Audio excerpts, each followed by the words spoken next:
நன்றி. அடுத்ததாக விடுதலை சிறுத்தைகள் கட்சியின் பொதுச் செயலாளரும் விழுப்புரம் நாடாளுமன்ற தொகுதியின் உறுப்பினருமான திரு துரை ரவிக்குமார் அவர்களை வாழ்த்துரையாற்றுவதற்காக அன்போடு அழைக்கிறோம். அரங்கம் நிறைய கூடியிருக்கின்ற விடுதலை சிறுத்தைகளே, இந்த அரங்கிலே விடுதலை சிறுத்தைகள் கட்சி வழங்கும் விருதுகளை பெற்று நம்மை பெருமைப்படுத்தி இருக்கிற திரைக்கலைஞர் பிரகாஷ் ராஜ், தோழர் முத்தரசன், தோழர் அருள்மொழி, ஐயா எஸ்ரா சற்குணம் அவர்கள், திரு அன்பு சகோதரர் சிக்கந்தர், இங்கே வர இயலாமல் இந்த விருதை பெற்றிருக்கின்ற பேராசிரியர் ராஜ் கௌதமன், தொல்லியலறிஞர் திரு சுப்பராயலு ஆகிய அனைத்து சான்றோர் பெருமக்களுக்கும் இந்த விருதுகளை வழங்கி சிறப்பித்திருக்கின்ற, சிறப்புரையாற்ற இருக்கின்ற நமது தலைவர் எழுச்சி தமிழர் அவர்களுக்கும், இந்த நிகழ்விலே வரவேற்புரையாற்றி சிறப்பித்த கட்சியுடைய பொதுச் செயலாளர், சட்டமன்ற குழு தலைவர் தோழர் சிம்மனை செல்வன், சட்டமன்ற உறுப்பினர்கள் தோழர்கள் எஸ் பாலாஜி, ஆலூர் ஷானவாஸ், பனையூர் பாபு உள்ளிட்ட தோழர்களுக்கும், இங்கே வருகை சிறப்பித்துக் கொண்டிருக்கின்ற கட்சியினுடைய மூத்த நிர்வாகிகள் தோழர் பாவரசு, வன்னியரசு உள்ளிட்ட அனைத்து தோழர்களுக்கும் என்னுடைய பணிவார்ந்த வணக்கத்தை தெரிவித்துக் கொள்கின்றேன். இந்த விருது எப்படி துவங்கியது என்கின்ற ஒரு சிறிய செய்தியை உங்களோடு பகிர்ந்து கொள்ள விரும்புகின்றேன். 2007ஆம் ஆண்டு அன்றைக்கு தமிழ்நாடு முதலமைச்சராக இருந்த முத்தமிழறிஞர் கலைஞர் அவர்கள் நம்முடைய தலைவர் எழுச்சி தமிழர் அவர்களுக்கு புரட்சியாளர் அம்பேத்கர் அவர்கள் பெயரிலான விருதை அறிவித்தார். அந்த அறிவிப்பு வந்தவுடன் அவரிடத்திலே நன்றி சொல்வதற்காக தலைவர் அவர்கள் சென்றார்கள். நானும் உடன் சென்றிருந்தேன். அப்பொழுது முத்தமிழறிஞர் கலைஞர் அவர்களுக்கு நன்றி சொல்லிவிட்டு தலைவர் ஒரு கருத்தை தெரிவித்தார். புரட்சியாளர் அம்பேத்கர் அவர்கள் பெயரிலான இந்த விருதை எனக்கு வழங்குவதை விட தலித் அல்லாத சான்றோர் பெருமக்கள், இந்த மக்களுக்காக சமத்துவத்துக்காக பாடாற்றுகிறவர்கள், அவர்களுக்கு வழங்கினால் அது சிறப்பாக இருக்கும் என்று குறிப்பிட்டார்கள். அப்பொழுது முத்தமிழறிஞர் கலைஞர் அவர்கள், இந்த ஆண்டு நீங்கள் பெற்றுக்கொள்ளுங்கள், பிறகு உங்கள் கோரிக்கையை ஆலோசனையை பரிசீலிக்கிறேன் என்று சொன்னார். அந்த ஆண்டு நம்முடைய தலைவருக்கு ஜனவரி மாதத்திலே அந்த விருது வழங்கப்பட்டது. அப்பொழுதே தலைவர் ஒரு முடிவை சொன்னார். ஏன் அரசாங்கத்திடம் நாம் கோரிக்கை வைக்க வேண்டும், நாமே அந்த விருதை வழங்குவோம் என்று முடிவெடுத்தார். முதலிலே புரட்சியாளர் அம்பேத்கர் பெயரிலான விருது மட்டும்தான் வழங்குவது என்று முடிவெடுக்கப்பட்டு 2007ஆம் ஆண்டிலே பேராசிரியர் கல்யாணி அவர்களுக்கு முதல் விருது வழங்கப்பட்டது.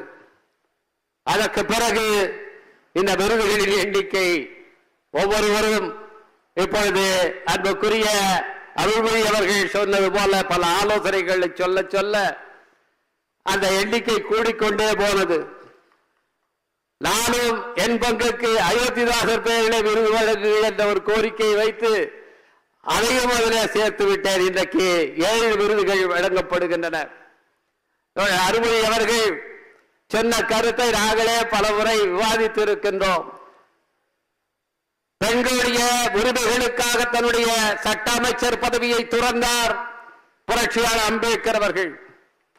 பெண் ஏன் அடிமையானார் என்ற பெண்ணியத்தினுடைய கொள்கை பிரகடனத்தை எழுதி வெளியிட்டார் பகுத்தறிவு பகலவன் தந்தை பெரியார் அவர்கள்.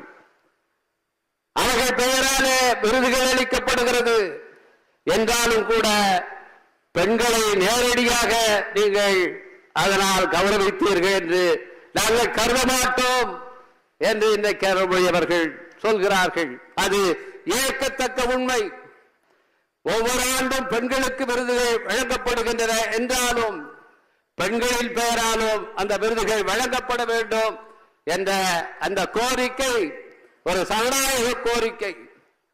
இன்றைக்கு இந்தியாவிலே விடுதலை சிறுத்தைகள் கட்சி வழிகாட்டுகிற முன்னுதாரணத்தை படைக்கிற கட்சியாக இந்த கட்சி இருக்கிறது என்பதை நான் பெருமையோடு இங்கே சொல்லிக் கொள்ள விரும்புகின்றேன்.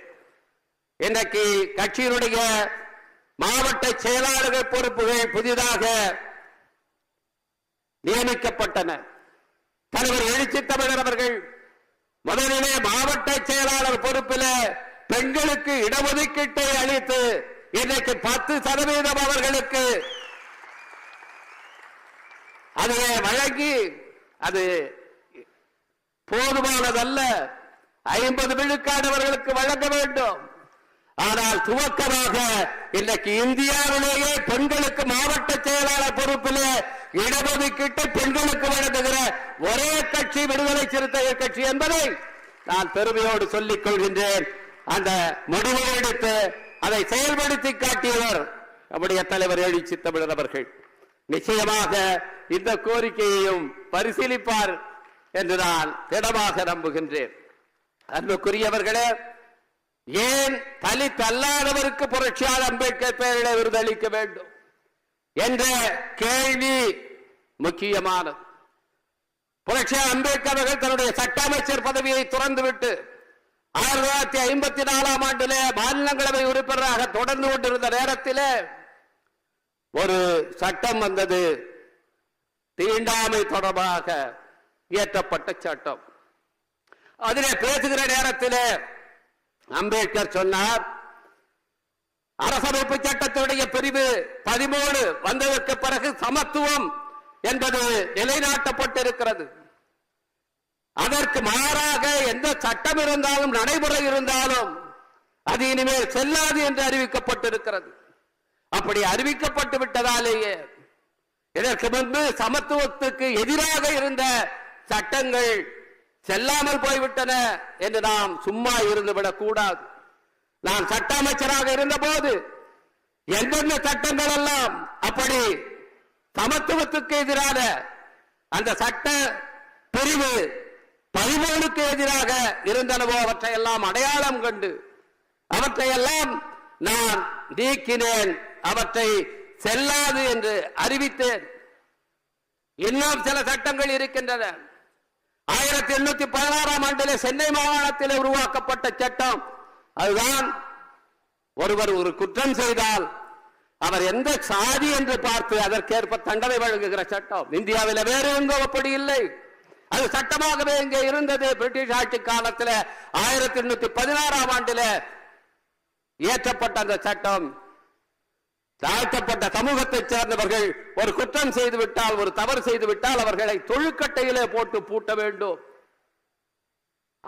ஆனால் அதே குற்றத்தை மற்ற சமூகத்தவர் செய்தால் அந்த தண்டனை கிடையாது. இந்த தொழுக்கட்டை தண்டனையை ஒழிக்க வேண்டும் என்று அயோத்திநாத பண்டிதர் பலமுறை தன்னுடைய தமிழகத்திலே வாதாடி இருக்கிறார், போராடி இருக்கிறார். அந்த சட்டம் நீக்கப்படவில்லை. இந்தியா சுதந்திரம் அடைந்தும் நீக்கப்படாமல் தொடர்ந்தது. எப்படி கிரிமினல் ட்ரைப்ஸ் ஆக்ட் குற்றப்பரமுறை சட்டம் தொடர்ந்ததோ அதுபோல தொடர்ந்தது. அதை நீக்க வேண்டும் என்று 1954 சுட்டி காட்டி அதை நீக்க செய்தவர் புரட்சியாளர் அம்பேத்கர் அவர்கள். அது ஏன் நீக்கப்படாமல் இருந்தது? ஒரு சமூகத்தினருக்கு ஒரு தவறு இழைக்கப்படும் போது, அவர்களுக்கு மட்டும் அநீதி இழைக்கப்படும் போது மற்றவர்கள் ஏன் பார்த்து கொண்டிருந்தார்கள், வேடிக்கை பார்த்தார்கள், அதற்கு எதிராக குரல் எழுப்பாமல் இருந்தார்கள்? அவர்களுடைய மனசாட்சி ஏன் உறங்கிக் கொண்டிருந்தது? அதை தட்டி உதுப்ப வேண்டிய தேவை இருக்கிறது. அப்படி மனசாட்சி விழிப்படைந்து நம்முடைய திரைக்கலைஞர் பிரகாஷ் ராஜ் அவர்களைப் போல, இங்கே மேடையில் இருக்கிற பெருமக்களைப் போல மனசாட்சியின் குரலை செவிமடுத்து நீதிக்காக போராட முன்வருகிறவர்கள், வாதாட முன்வருகிறவர்களை நாம் அங்கீகரிக்க வேண்டும். அதற்காகத்தான் நம்முடைய தலைவர் எழுச்சி தமிழர் அவர்கள் இந்த அம்பேத்கர் சுடர் விருதை உருவாக்கி தொடர்ச்சியாக இன்றைக்கு 2024 ஆண்டு வரை தலித் அல்லாத சமூகத்தினருக்கு அதை வழங்கி வருகின்றார்கள். இன்றைக்கும் என்ன நடக்கிறது? ஒரு நீதி அரசர் ஒரு தீர்ப்பு அளிக்கிறார். இப்பொழுது நாட்டிலே பிராமணர்கள் சாப்பிட்டு போட்ட எச்சியல் இலையில பட்டியல் சமூகத்து மக்கள், மற்ற பிற்படுத்தப்பட்ட மக்கள் போய் படுத்து உருள வேண்டும். அப்படி உருண்டால் உங்களுக்கு புண்ணியம் கிடைக்கும் என்ற ஒரு நடைமுறை இந்த நாட்டில் இருந்தது. 2015 ஆண்டில் நீதியரசராக இருந்த திரு மணிக்குமார் அவர்களும் இன்னொரு நீதியரசரும் சேர்ந்த அமர்வு அது தொடர்பான வழக்கிலே தீர்ப்பளித்து அந்த நடைமுறையை ரத்து செய்தார்கள், தடை செய்தார்கள். இன்றைக்கு மீண்டும் அது அடிப்படை உரிமை. அப்படி புரள்வது ஒருவருடைய அடிப்படை உரிமை. அது மதத்தினுடைய அங்கமாக இருக்கிறது. எனவே அந்த முறையை திரும்பவும் நடைமுறைப்படுத்த வேண்டும் என்று சொல்லி மீண்டும் இதே தமிழ்நாட்டிலே எச்சில் இலைகளே பிராமணர்கள் சாப்பிட்டு விட்டு போட்ட எச்சில் இலைகளே மற்றவர்கள் படுத்து புரள வேண்டும் என்று நீதி அரசர் இன்றைக்கு தீர்ப்பளிக்கிறார். அண்மையிலே மோகன் கோபால் என்கிற மிக புகழ்பெற்ற வழக்கறிஞர் ஒரு கருத்தை தெரிவித்தார். அரசமைப்பு சட்டத்தை ஒழித்து விடுவார்கள் என்று நாம் சொல்லுகிறோம், அதை ஏதோ அழித்து விட்டு வேற ஒன்றே கொண்டு வருவார்கள் என்று நாம் எதிர்பார்த்துக் கொண்டிருக்க வேண்டாம். அரசமைப்பு சட்டத்தை அவர் ஒழிப்பார்கள். எப்படி ஒழிப்பார்கள் என்றால் அந்த சட்டத்திற்கு வேறு விதமான வியாக்கியானங்களை சொல்லுவதன் மூலம், அதை வேறு விதமாக இன்டர்பிரேட் பண்ணுவதன் மூலமாக அரசமைப்பு சட்டத்தை ஒழிப்பார்கள் என்று எச்சரித்தார். இன்றைக்கு எந்த பிரிவு 13 அடிப்படையில் புரட்சி அம்பேத்கர் வாதிட்டாரோ, எந்த அரசமைப்பு சட்டத்தின் மூலமாக இந்த நாட்டிலே அனைவரும் சமம் என்று ஆக்கினாரோ, அரசியல் சமத்துவத்தை உருவாக்கினாரோ, அந்த அரசமைப்பு சட்டத்தினுடைய அடிப்படை உரிமைகள் என்கின்ற விதியையே பயன்படுத்தி இந்த நீதியரசர் இன்றைக்கு இந்த தீர்ப்பை வழங்குகிறார். எவ்வளவு பெரிய ஆபத்தான நிலையில இந்த நாடு இருக்கிறது. இன்றைக்கு ஏன் இதை எதிர்த்து ஒரு பொது சமூகம் கொதித்தெழவில்லை? தமிழ் சமூகம் சனாதனத்துக்கு எதிரானது, சமூக நீதிக்கானது என்றெல்லாம் பெருமை பேசுகிறோம். இதை மனசாட்சியோடு எண்ணி பார்க்க வேண்டியவர்களாக இருக்கின்றோம். அத்தகைய மனசாட்சி கொண்டவர்கள் தான் இன்றைக்கு இருக்கிறார்கள். இதை எதிர்த்து குரல் கொடுத்திருக்கிறார் நம்முடைய ஆசிரியர் ஐயா அவர்கள். என்றைக்கும் சமூக நீதிக்கு எதிரான ஒரு செயல் நடைபெறுவது என்றால் முதலிலே கண்டித்து குரல் எழுப்புகிற இடமாக பெரியார் திடல் இன்றைக்கும் இருக்கிறது. அது நமக்கு மகிழ்ச்சி. ஆனாலும் எல்லோருமே எதிர்த்து பேச வேண்டிய நேரம் இது. இதிலே நாம் மௌனம் காக்க கூடாது. அதைத்தான் வெளிப்புற பேசுகிற நம்முடைய திரைக்கலைஞர் பிரகாஷ் ராஜ் அவர்கள் இன்றைக்கு நமக்கெல்லாம் சொல்லிக் கொண்டிருக்கின்றார். அவர் கட்சியைச் சேர்ந்தவர் இல்லை, ஆனால் எடுத்திருக்கிற அந்த நிலைப்பாடு ஒரு அரசியல் பாதியுடைய நிலைப்பாட்டை விட துணிச்சலானது. அதனால்தான் நம்முடைய தலைவர் அவர்கள் இந்த ஆண்டு அவரை தேர்ந்தெடுக்க வேண்டும் என்று சொன்னார்கள்.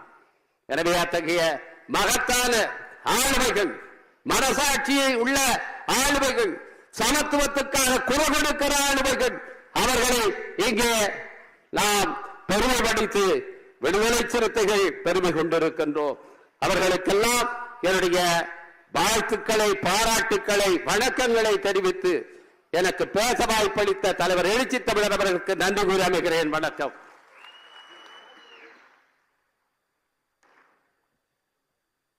பொதுச் செயலாளர் திரு ரவிக்குமார் அவர்களுக்கு